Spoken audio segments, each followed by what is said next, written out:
आप सभी को नमस्कार। उम्मीद है कि आप सब कुशल होंगे और अपना अध्ययन कर रहे होंगे। विद्यार्थी, आपको ज्ञात है कि आप 12वीं क्लास की हिंदी का अध्याय 3 संपूर्ण क्रांति का अध्ययन करने जा रहे हैं। आप इस वीडियो में केवल जयप्रकाश नारायण के बारे में ही जानेंगे। इसके बाद मेरा जो वीडियो आएगा उसमें हम लोग इनके द्वारा जो भाषण दिया गया है संपूर्ण क्रांति, उसको समझने का प्रयास करेंगे। संपूर्ण क्रांति क्या होता है उसको भी जानेंगे। आप अपने साथ एक नोटबुक रखेंगे और मैं जो बोलूँगा उसे आप अंडरलाइन कर लेंगे या अपने नोटबुक में लिख लेंगे, जिससे आपको मालूम चलेगा कि कौन सा पॉइंट ज़्यादा महत्वपूर्ण है जो आगामी एग्ज़ाम में काम आ सकता है। ठीक है, और आप यह नियम प्रत्येक अध्याय में लागू कर सकते हैं लेखक परिचय से जो संबंधित है। चलिए समझते हैं। जयप्रकाश नारायण का जन्म 11 अक्टूबर 1902 में हुआ है। निधन 8 अक्टूबर 1989, 79 लिखा है, 79। ठीक है। जन्म स्थान सिताब दियारा, उत्तर प्रदेश बलिया और बिहार के सारण जिला में फैला हुआ। इनका सिताब दियारा ये सारण में ही आता है, और लेकिन बलिया से उत्तर प्रदेश से जुड़ा हुआ ये हिस्सा है। आप कभी बिहार का मैप देखिएगा तो आप इस जगह को खोजने का प्रयास करिएगा। जहाँ भी हम सिताब दियारा की बात करते हैं तो बलिया और बिहार के सारण में ये एरिया है, ये आई मीन क्षेत्र है ये। देखिए ये जो लास्ट में है पुकार का नाम, इसे आप पूरा अंडरलाइन कर लेंगे कि बचपन में इन्हें बाउल कहते थे। क्या कहते थे? इनका पूरा नाम क्या था? बाउल। बचपन में इनको बाउल। ठीक है। बड़ा होने पर इनको जेपी कहा गया। जे का मतलब जयप्रकाश, इन जयप्रकाश नारायण। जेपी का मतलब जयप्रकाश। ठीक है, जयप्रकाश, जेपी मतलब जयप्रकाश। अपनी जन पक्षधरता के लिए लोकनायक। अब बाद में इनको इतना इन लोगों के बीच में प्रसिद्ध हुए, इतना प्रसिद्ध हुए कि इनको लोकनायक के नाम से संबोधित किया गया। ठीक है, तो आप ये वाला नोट कर लेंगे।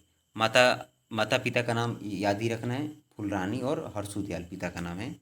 इनकी जो पत्नी है प्रभावती देवी, प्रसिद्ध गांधीवादी ब्रजकिशोर प्रसाद की पुत्री रही हैं। यानी कि हो सकता है आपसे एग्जाम में पूछ लिया जाए कि प्रभावती देवी किसकी पुत्री थी, तो ब्रजकिशोर प्रसाद की पुत्री थी। इन्हीं के नाम पर अभी पटना में जयप्रभा नाम का हॉस्पिटल बना है। जयप्रभा, जय का मतलब जयप्रकाश नारायण और प्रभा मतलब इनकी पत्नी का नाम। ठीक है।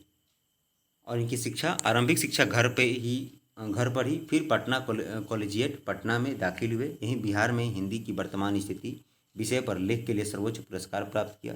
यानी ये हिंदी से जुड़े हुए रहे, हिंदी से भी जुड़े रहे हैं, जिसके कारण आज देखिए अपने पाठ्य पुस्तक में भी इनका नाम आया है। इसके दौरान पटना कॉलेज पटना में प्रवेश, असहयोग आंदोलन जो गांधी जी के नेतृत्व में हुआ था के दौरान शिक्षा अधूरी छोड़ दी उन्होंने। ठीक है, 1920 में। 1922 में शिक्षा प्राप्ति के लिए अमेरिका चले गए। ये पढ़ने के लिए कहाँ गए हैं जी? अमेरिका। वहाँ कैलिफोर्निया, बर्कले, विशिंगटन, मेडिसन आदि कई विश्वविद्यालयों में अध्ययन किया।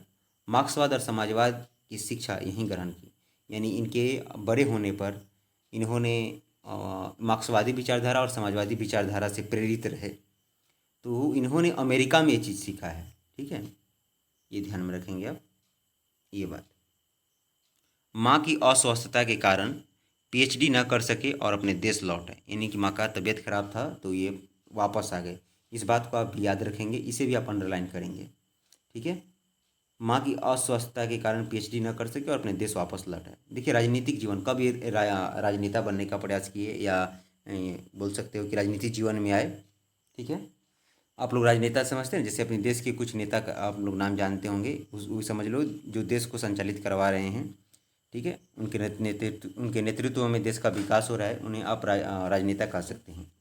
राजनीतिक जीवन 1929 में कांग्रेस में शामिल हुए, वही कांग्रेस जो आप जानते हैं, पंजा छाप। 1932 में सविनय अवज्ञा आंदोलन के दौरान जेल गए। ध्यान में रखेंगे आप कब जेल गए हैं, तो 1932 में कौन सा आंदोलन था? सविनय अवज्ञा आंदोलन। जेल से बाहर निकलकर कांग्रेस के अंदर ही इन्होंने एक पार्टी का गठन किया जिसका नाम है कांग्रेस सोशलिस्ट पार्टी। तो प्यारे विद्यार्थी, इसे आप लिख लेंगे कि कांग्रेस सोशलिस्ट पार्टी की इन्होंने गठन किया है। ये गठन में अहम भूमिका निभाई है। 1943 में भी जेल गए। 1942 में आंदोलन से विशेष प्रसिद्धि मिली, यानी इनका ज़्यादा नाम 1942 में आया है। ठीक है, आज़ादी के बाद 1952 में प्रजा सोशलिस्ट पार्टी का गठन किया। ये पूरा आप अंडरलाइन करेंगे कि प्रजा सोशलिस्ट पार्टी का गठन कब हुआ? 1952 में हुआ है। कौन किया है? तो जयप्रकाश नारायण किए हैं। धीरे धीरे सक्रिय राजनीति से स्वयं को अलग कर लिया। 1954 में विनोबा भावे के सर्वोदय आंदोलन से जुड़े। कब जुड़े हैं? विनोबा भावे से 1954 से, ठीक है। 1974 में छात्र आंदोलन का नेतृत्व किया और आपातकाल के दौरान जेल गए। अब मैं आपको आगे जब आपको बताऊंगा संपूर्ण क्रांति, तब मैं आपको बताऊंगा उसमें छात्र आंदोलन क्या था, कब हुआ था और आपातकाल क्या होता है, ठीक है, कौन लगाया था। इन तमाम बातों की जानकारी आपको मिलेगा। आप इतना ध्यान में रखेंगे कि 1974 में छात्र आंदोलन का इन्होंने नेतृत्व किया और उसी दौरान इन्होंने ये जेल गए थे। इनके मार्गदर्शन में ही जनता पार्टी का गठन हुआ। देखो विद्यार्थी, मुझे सुनना या किसी भी टीचर का सुनना, इस प्रकार का बातें सुनना बहुत मुश्किल हो जा रहा है आजकल। बहुत मुश्किल है सुन पाना, क्योंकि आदमी इतना सारा अनावश्यक काम कर रहा है कि आदमी का ध्यान खूब इधर उधर भटक रहा है। इसलिए अगर आप ये पढ़ रहे हैं तो बहुत बड़ी बात है, ठीक है। आगे देखिए इन्होंने क्या क्या लिखा है, इसे भी आप अंडरलाइन करेंगे। लिखा है रिकन्स्ट्रक्शन ऑफ इंडियन पॉलिटी, भारतीय राजनीति को दोबारा से खड़ा करना। कुछ कविताएं भी लिखी हैं इन्होंने। डायरी और निबंध भी प्रकाशित हुआ इनका। सम्मान क्या है इनको मिला है? तो 1965 में समाज सेवा के लिए मैग्सेसे पुरस्कार, 1998 में भारत रत्न मिला है। तो ये तो दो पुरस्कार मिला है इनको।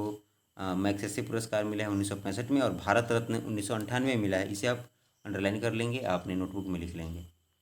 जयप्रकाश नारायण 20वीं सदी में भारत के एक प्रमुख समाजवादी विचारक, मतलब 1900 से लेकर 1999 तक आप कह सकते हैं 20वीं सदी का मतलब। जयप्रकाश नारायण 20वीं सदी में भारत के एक प्रमुख समाजवादी विचारक रहे हैं। समाजवाद क्या होता है आप इतिहास में जरूर पढ़े। तो इन्होंने समाजवाद को कैसे बढ़ावा दिया जाए उसके बारे में इन्होंने सोचा है। क्रांतिकारी नेता रहे हैं, ऐसा कुछ काम किया जिससे समाज में परिवर्तन आया है।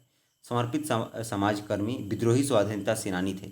ये केवल मोह से स्वतंत्रता सेनानी नहीं थे बल्कि विद्रोही थे, ठीक है। इनका अध्ययन विशाल वैविध्यपूर्ण था। राजनीति, संगठन, कर्म और लोक सेवा का अनुभव व्यापक और गहन था। भारतीय जनता में उनकी अस्थायी विश्वसनीयता और प्रतिष्ठा थी, ठीक है। मतलब आप कह सकते हो कि भारत की जनता इनमें एक विश्वास करती थी, ठीक है।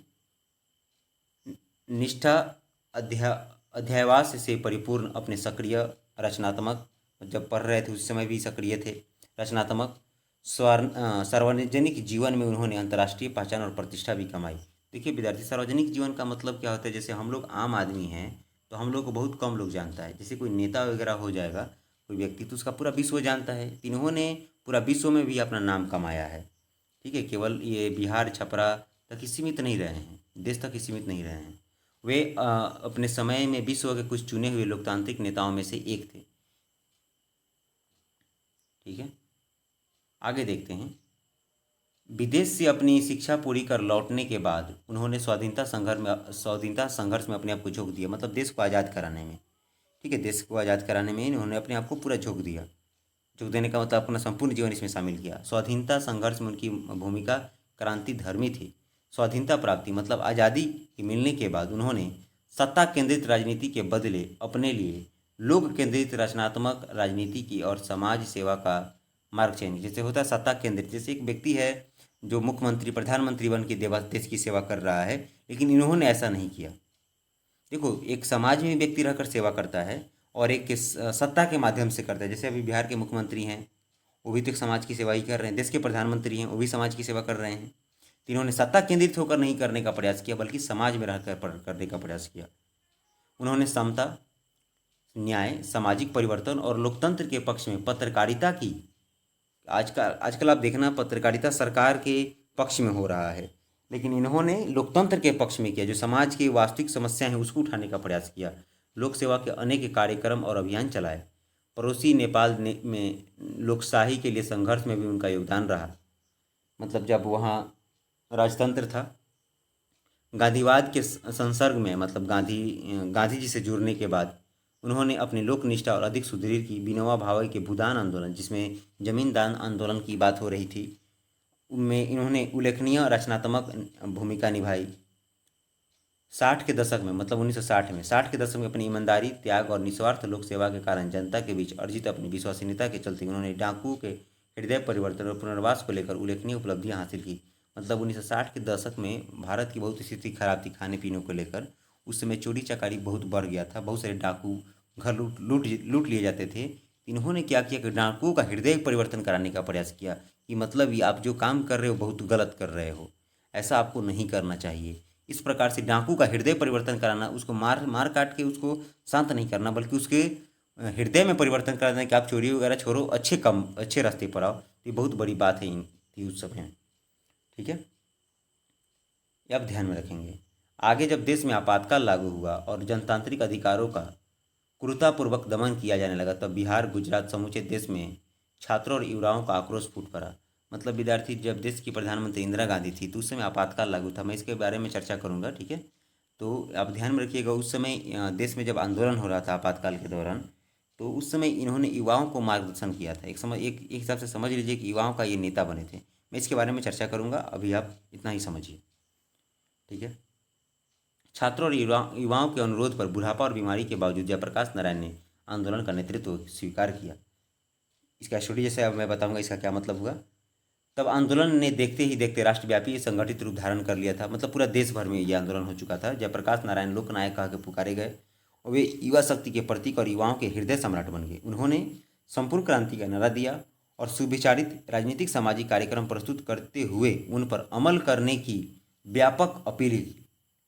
मतलब संपूर्ण क्रांति का जो उन्होंने नारा दिया था, तो उन्होंने कहा था कि जो बात इसमें कहा गया है उसको लागू करना है, ये नहीं कि कागज़ पे रख के छोड़ देना है, ठीक है। उसका जबरदस्त असर पड़ा, देश में सत्ता परिवर्तन हो गया, यानी कि देश में जो प्रधानमंत्री थे वो हट गए, कोई और आ गया। किंतु संपूर्ण क्रांति का लक्ष्य अभी भी दूर था। सत्ता परिवर्तन उनके प्रारंभिक चरण भर था। आगे व्यापक सामाजिक कार्यक्रम थे जिन्होंने अनवरत संगठित प्रयासों द्वारा ही पूरा किया जा सकता था। जयप्रकाश बुरी तरह अस्वस्थ हो चुके थे। शीघ्र ही पटना में उनका अवसान हो गया, मतलब उनका डेथ हो चुका है। और विद्यार्थी, इन्होंने जो संपूर्ण क्रांति का नारा दिया था वो आज भी चल रहा है, ठीक है। कहीं कहीं संस्थाओं में आज भी उसे लागू कराने का प्रयास किया जा रहा है। एक समझ लो कि देश को कैसे चलाना है, देश की राजनीति कैसी होनी चाहिए, एक पूरा ब्यौरा इन्होंने दिया था, ठीक है। सत्ता बदल गई, किंतु संपूर्ण क्रांति का लक्ष्य सत्ताधारी नेताओं और दलों के आपसी कलह और खींचतान से दूर हुआ चला जा रहा था। कुछ लोग कर्मी संगठनों और शक्तियों द्वारा अथक रूप से आज भी इस दिशा में आगे बढ़ते हुए कार्यक्रम चलाए जा रहे हैं। देखो, आज भी चलाए जा रहे हैं। जरूरत है इस दिशा में बड़े पैमाने पर जन संरक्षण के साथ अभियान चलाने की। मतलब यहाँ मतलब है कि संपूर्ण क्रांति में और भी अधिक से अधिक लोगों को जोड़ा जाए, ठीक है। अब चलिए आगे हम लोग जो पढ़ेंगे, ठीक है, संपूर्ण क्रांति ये जो अध्याय है इसके बारे में थोड़ा सा यहाँ जानकारी दिया गया है। क्या लिखा है कि यहाँ 5 जून 1900, देखो जब भी संपूर्ण क्रांति हुआ था तो जयप्रकाश नारायण पटना में एक भाषण दिए थे, पटना के गांधी मैदान में। आप कभी देखे भी होंगे पटना का गांधी मैदान, देखेंगे। मैं इसके बारे में और भी बताऊंगा, थोड़ा सा देखते हैं। यहाँ 5 जून 1974 के पटना के गांधी मैदान में दिए गए जयप्रकाश नारायण के संपूर्ण क्रांति वाले ऐतिहासिक भाषण का एक अंश प्रस्तुत है। संपूर्ण क्रांति संपूर्ण भाषण स्वतंत्र पुस्तिका के रूप में जन मुक्ति पटना से प्रकाशित है। इसे आप अंडरलाइन कर लेंगे कि ये जो संपूर्ण क्रांति हम लोग जो पढ़ने जा रहे हैं वो एक पुस्तिका से लिया गया, जिस पुस्तिका का नाम, ये उस पुस्तिका का नाम क्या है, जन मुक्ति है। क्या नाम है जी? जन मुक्ति। इसे आप अंडरलाइन करेंगे, जन मुक्ति। इस संकल्पित अंश से उसकी एक छोटी सी झलक भर मिलती है, किंतु लाखों लाख की संख्या में संपूर्ण देश प्रदेश और देश के विविध क्षेत्रों से आए लोग, विशेषकर युवा वर्ग के उस ऐतिहासिक जन सम्मर्द के बीच लोकनायक ने अस्वस्थ दशा में भी संपूर्ण शांतिपूर्वक अपनी बातें कही और संपूर्ण जनता मंत्रमुग्ध होकर सुनती रही। विद्यार्थी, यहाँ पर इसका मतलब ये हुआ कि जब देश में आपातकाल लगा था और जयप्रकाश नारायण पटना के गांधी मैदान में भाषण दे रहे थे तो उस समय इनका तबीयत खराब था, फिर भी इन्होंने भाषण दिया और देश विदेश के कोने कोने से आए हुए युवा बहुत शांति से इनके भाषण को सुनते रहे और ये अपने बात को बहुत शांति से कहने का भी प्रयास किया। भाषण के बाद लोगों के हृदय में क्रांतिकारी विचार धधक उठे। जैसे किसी के भी विचार को आप सुनते हुए रहे हैं तो आपके मन मस्तिष्क में तो परिवर्तन होता ही है। इस तरह से जितने सारे लोग पटना में आए हुए थे, जयप्रकाश नारायण की बात को सुनकर उनके मन में क्रांतिकारी विचार उठ चुका था या उठ गया। यहाँ विचार धधक उठे और आंदोलन ने विराट रूप धारण कर लिया। पटना के गांधी मैदान में फिर न वैसी भीड़ इकट्ठी हुई और न वैसा कोई प्रेरक भाषण और अवसर जन संवाद कायम हो सका। मतलब उस प्रकार का भीड़ कभी नहीं हुआ है और उस प्रकार से कोई नेता नहीं हुआ जो लोगों से संवाद कर सका, अपनी बातों को पटना के गांधी मैदान से कह सका। अब इन्होंने अपने बिहार के जो राष्ट्रकवि रहे हैं जिनका नाम है रामधारी सिंह दिनकर, बेगूसराय में इनका जन्म हुआ था, अपने बिहार के ही हैं। इन्होंने जयप्रकाश नारायण को लेकर क्या लिखते हैं कि है जयप्रकाश वह नाम जिसे इतिहास समादर देता है। इतिहास मतलब आदर देता है, यानी मतलब हुआ बढ़कर जिनके पद चिन्हों को उर पर अंकित कर देता है। ठीक है, मतलब जो इनके पद चिन्हों पर चलता है उनका नाम इतिहास में क्या हो जाता है, अंकित हो जाता है। अभी जो अपने बिहार के जो मुख्यमंत्री हैं इनके विचारों से प्रभावित रहते हैं, और भी बहुत सारे नेता हैं जो इनके विचारों से प्रभावित रहे हैं। विद्यार्थी, अगला वीडियो में मैं इसे संपूर्ण क्रांति के बारे में समझाऊंगा।